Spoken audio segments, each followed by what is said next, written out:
When Joshua began to cross over the Red Sea, Moses was talking to them, and he was telling them that they had to get their life in alignment with the Word of God.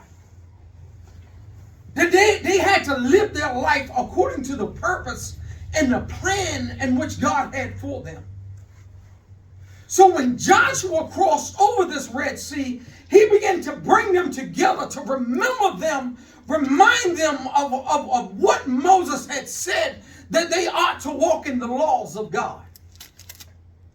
And he was bringing to their remembrance what they said that they would do. And they said to Moses, yes, we will walk in the laws of God. Yes, we will do these things. And Moses and Joshua looked at him, and when he looked at him, he says, as for me and my house, we will serve the Lord.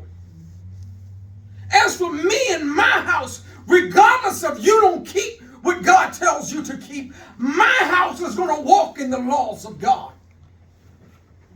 And this is something that you have to make up inside yourself. He said there was gods that is in this place of the Amorites.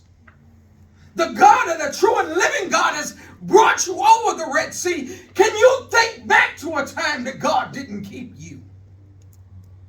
Name a time when you was going through your life. He was telling them in the 40 years of crossing and circling this mountain, God has kept you. Do you remember a time? I ask you today, in all your struggles, in all that you have gone through, can you remember a time that God hasn't brought you through? Thank you, Jesus. Is there a time that life has been so hard that God wasn't able to triumph even over your circumstances? He was able to bring you through. And Joshua was telling them, if God has brought you through this, then you should remember to keep the things of God. As for me and my house, we're going to keep the God. We're going to keep the laws of God. We're going to walk in the things that God has called us to walk in. Yes, Lord. But there's many times today where we're here that this is the end times. But before the end times come, there's things that God say that must happen. Don't let people deceive you and say that God is in this place and God is in that place and go here and go there. Don't be deceived by every word that come at you. Paul was talking to the church of Thessalonians, and he was telling them, don't be afraid of what all of these people are trying to tell you. Don't be so fearful in all of these things. For there has to be a falling away first. But I tell you, today, we're in that place of falling away. We're in that time of falling away.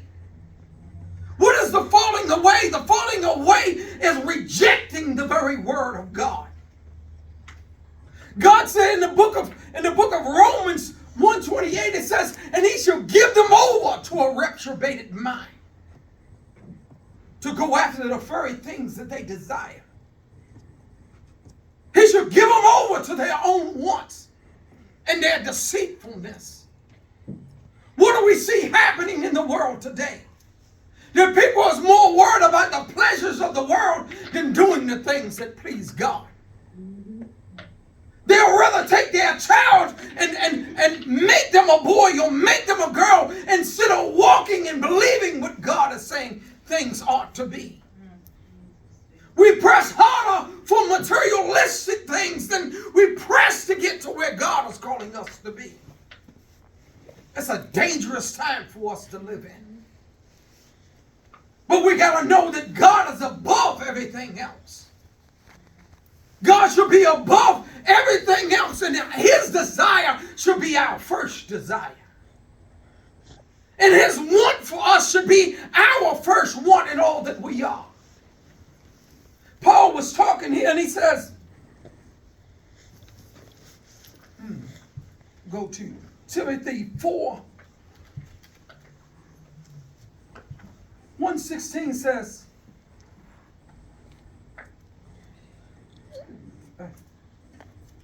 lost my spot for a second. I already did. It says, take heed unto yourself.